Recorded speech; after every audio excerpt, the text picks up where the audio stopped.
On appelle M. Daniel Grimbert, mesure de la tension exercée sur les néocordages au cours d'une implantation transapicale de cordages mitraux vers une meilleure compréhension des conséquences objectives de la réparation mitrale.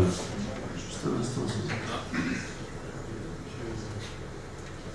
En fait, on se connecte. Il est aux États-Unis. Oui. Et donc quelqu'un fait sa présentation? Oui. Ah d'accord. Je vous écoute. On peut critiquer plus facilement.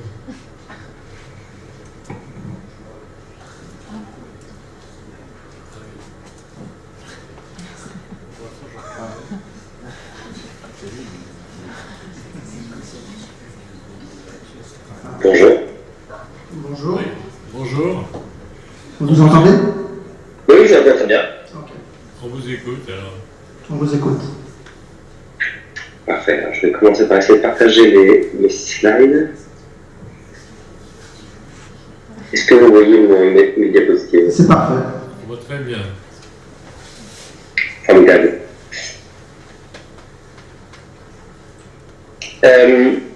Messieurs, mesdames les modérateurs, chers confrères, je ne vois pas la salle malheureusement, je ne sais pas qui j'ai affaire, excusez-moi. Vous ne pouvez pas le voir, mais il y a une seule caméra sur le. Très bien. Très bien.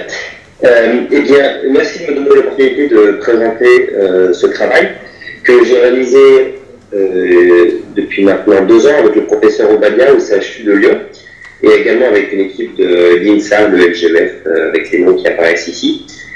Et c'est un travail qui porte sur la mesure de la tension des cordages lors d'une réparation mitrale à cœur battant et qui nous a permis de mieux aborder la compréhension de la pathologie mitrale. Voici brièvement mes supports financiers. Il n'y avait pas de conflit d'intérêt pour ce travail en particulier. J'imagine que tout le monde n'est pas cardiologue dans la salle, alors quelques rappels pour les non-initiés. Dans un cœur normal, les valves servent à permettre une circulation dans un sens unique dans le cœur. Lors de la pathologie, lors de l'insuffisance mitrale, eh bien, la valve mitrale est défectueuse et à chaque systole, il y a une régurgitation du contenu ventriculaire dans l'oreillette gauche. Et c'est donc de cela dont il s'agit. Il y a 2 types d'insuffisance mitrale. Pour faire simple, l'insuffisance mitrale secondaire, où il y a une pathologie du ventricule qui provoque une insuffisance mitrale, et les insuffisances mitrales primaires, où la valve est pathologique et provoque la régurgitation. Nous parlerons d'IM primaire. Lorsqu'on a une insuffisance mitrale, il y a 2 façons de traiter les choses, soit par un remplacement, mettant une prothèse, soit par une réparation. Et on sait que dans l'IM primaire, la réparation est bien supérieure au remplacement. Il y a un tas de différentes façons de réparer ces valves. C'est beaucoup une affaire de chirurgien, d'école de chirurgie, mais également de lésions. Ces dernières années, de nombreux dispositifs ont été développés et je vous parlerai ici d'un dispositif qui s'appelle Néocord, qui permet de réparer la valve mitrale sans sternotomie et sans utiliser de circulation extracorporelle. Alors, cet outil permet de mimer ce qu'on faisait en chirurgie, c'est-à-dire d'ajouter des néocordages. Comment ça marche? À cœur battant, par thoracotomie gauche, on peut aborder la pointe du cœur, insérer le device, l'outil à travers la pointe du cœur, harponner le bord libre de cette valve qui est pathologique et venir y accrocher un cordage. Sous contrôle de l'échographie, on va pouvoir tracter ce cordage afin de restaurer la compression et de supprimer l'insuffisance mitrale primaire. On a eu la chance à Lyon d'être le premier centre en France à pouvoir utiliser cette technologie, Néocord, avec 5 patients implantés en 2015. Et je me rappelle encore, lors d'une de ces implantations, on avait ce résultat-là, on avait implanté 3 néocordages par la technique Néocord, et puis on a donc, avant de fixer la longueur optimale, c'est des pincettes qui sont accrochées au bout des cordages. Et on les voit bouger ici avec les battements cardiaques. Et on se dit, avec mon patron, au lieu d'accrocher des pincettes, pourquoi est-ce qu'on ne mesurait pas la tension qui s'exerce sur ces cordages? Et donc j'ai pris contact avec une équipe de l'INSA, de laboratoire LGEF, avec lequel nous avons développé cette plateforme. Alors vous voyez, c'est quelque chose qui est assez simple. On a des capteurs piézoélectriques sur lesquels on peut accrocher les cordages grâce à des pinces crocodiles. Et puis chaque capteur est sur un rail avec un système de vis micrométrique et on peut venir tracer le cordage tout en mesurant la force qu'il s'exerce dessus. Voilà une représentation du dispositif.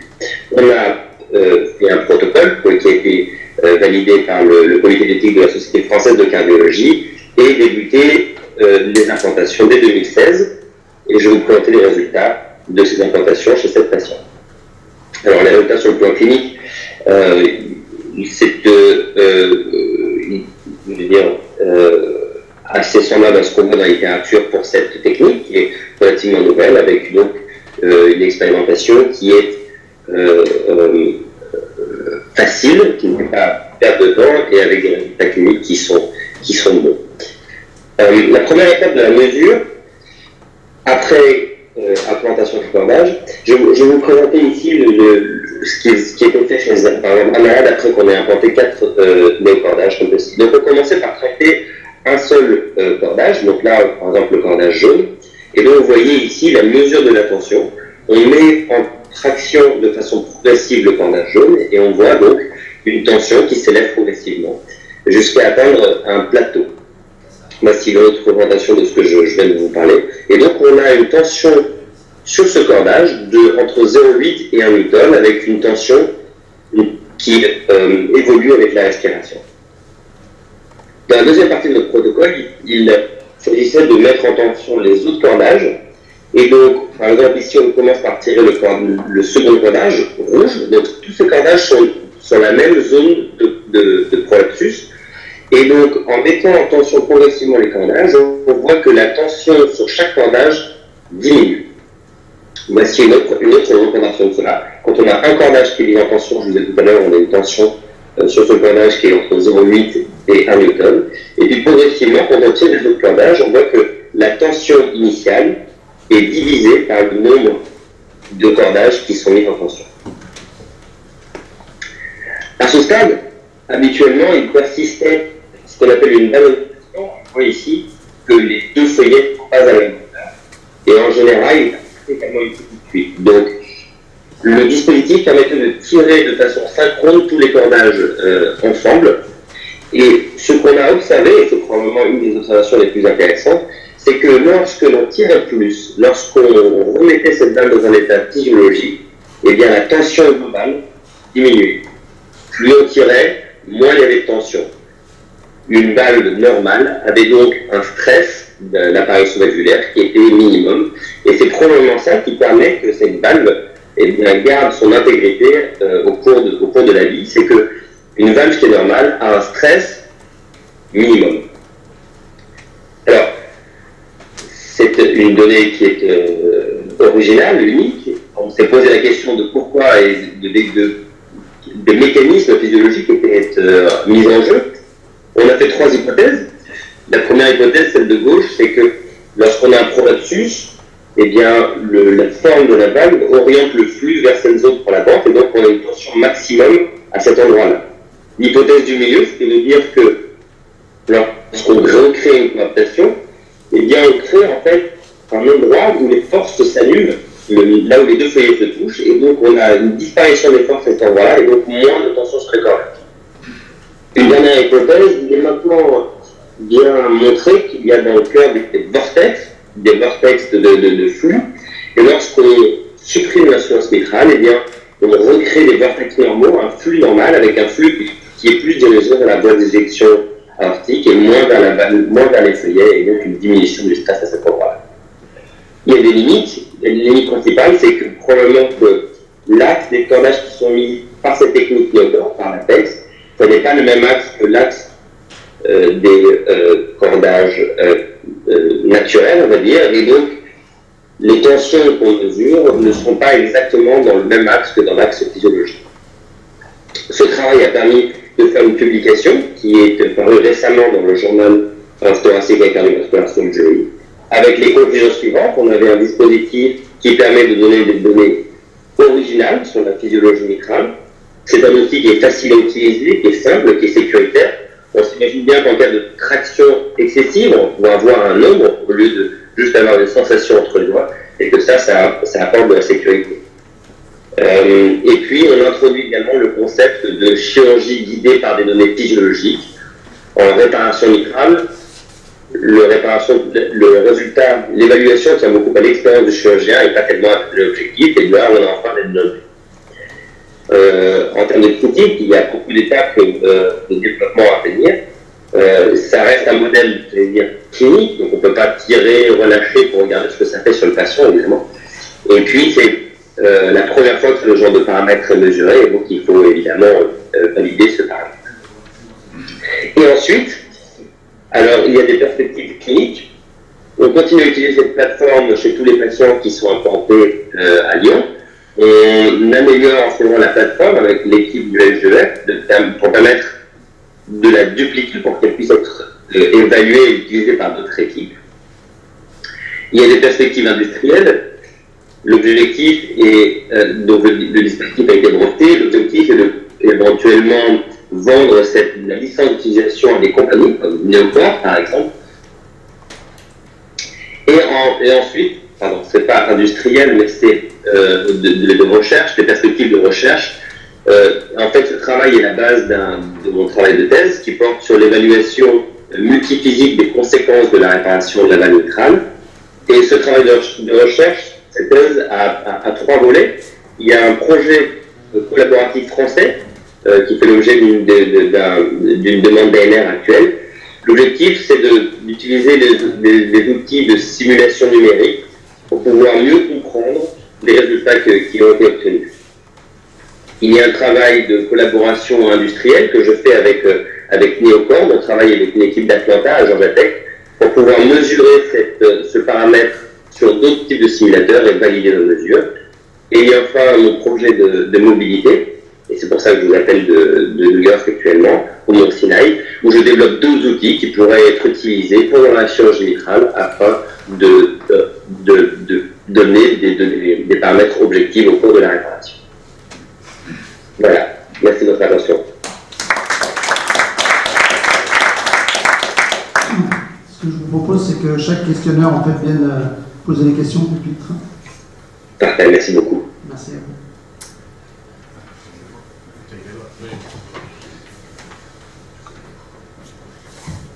C'est un travail très impressionnant, en plus il y a un côté immédiatement pratique, puisque ça a été fait chez des patients. La question de l'ordre de la technique, c'est la durabilité de cette réparation. Parce que on sait que le matériel, je ne sais pas quel fil vous utilisez pour tendre les cordages, mais on sait qu'il y a une fatigabilité du matériel qu'on implante chez l'homme. On a sûrement des idées faites par l'industrie qui développe ça, mais vous, c'est quoi votre opinion là-dessus? Alors effectivement, c'est un dispositif innovant qui permet de mettre des cordages sans arrêter le cœur.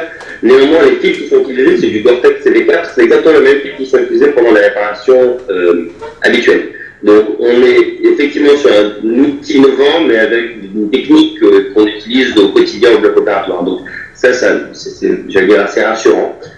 La critique qui est faite pour cette technique, en fait, c'est une technique monocible. Et on travaille que sur l'appareil sous-valvulaire. Et on sait qu'en réparation mitrale, ça a déjà été prouvé, il faut faire du multicible, c'est-à-dire qu'il faut ajouter une annuloplastie à cette réparation de l'appareil sous-valvulaire, parce qu'on sait que sans annuloplastie, les résultats sont moins bons. Il y a heureusement beaucoup de recherches sur les dispositifs, et donc maintenant, il y a des dispositifs qui permettent de faire une annuloplastie sans circulation extracorporelle, et donc dans un avenir proche, on pourra associer des techniques comme le Neocor, plus l'annuloplastie percutanée, et qui permettront de faire exactement la même chose que ce qu'on fait en chirurgie conventionnelle, c'est-à-dire du multicible. Mais, je veux dire, ce travail, enfin votre question, elle est parfaitement pertinente, et c'est exactement l'une des questions qu'on s'est posées. L'objectif, c'est de pouvoir mesurer ce qu'on fait, et on n'a jamais fait. Donc on va pouvoir savoir pourquoi est-ce que ajouter l'annuloplastie, eh bien, qu'est-ce qui change? Qu'est-ce que ça change en termes de stress sur l'appareil sous-valvulaire? Et donc ça, c'est une des étapes qui est à venir, et c'est de justement comprendre pourquoi on a cette obligation d'ajouter l'annuloplastie et ce que ça fait sur le stress de l'appareil sous-valvulaire. Est-ce qu'il y a d'autres vais juste faire un petit commentaire qui est plutôt politico, etc. Moi, je trouve fantastique que les gens de votre génération s'impliquent dans le percutané, dans le mini-invasif, en particulier pour les chirurgiens cardiaques, parce qu'il y a une sacrée compétition avec les cardiologues. Et je pense que les chirurgiens cardiaques doivent reprendre en main leur destin, comme les chirurgiens vasculaires l'ont fait il y a quelques années, en tout cas en Europe. Oui, absolument. J'étais à une conférence la semaine dernière. Cette année aux États-Unis, le TAVI a surpassé le remplacement valvulaire aortique. Les projections pour 2022, c'est 75% de percutané par rapport pour la réparation aortique. Quand on considère que la moitié de l'activité d'un chirurgien cardiaque, c'était du remplacement valvulaire aortique, on vient de perdre 50% de notre activité, 75% bientôt. Et je pense que c'est pas une compétition, c'est une collaboration. Et puis là, la même chose arrive sur la mitrale. Donc effectivement, il s'agit de prendre les choses en main, d'être à la tête du train et pas de subir les conséquences. Oui, bonjour Dominique Franco, donc félicitations pour ce travail. Et, Merci. Pour l'équipe de l'Académie pour la qualité de la présentation. Alors, qu'est-ce que vous avez breveté? Qu'est-ce que vous brevetez là, dans le dispositif? Alors, il y a deux choses sont brevetées. Il y a le concept, la mesure de la tension de cordage au cours de la réparation, et le dispositif en lui-même qui permet de faire cette mesure. Donc, c'est deux choses qui sont brevetées. D'accord. Okay. Par l'université. D'accord, merci. Et comme vous le soulignez, effectivement, bravo à l'Académie qui a permis de faire cette retransmission. C'est mon travail. Merci à Pascal Bourret. Absolument. Merci à vous. Merci beaucoup. Bonne soirée.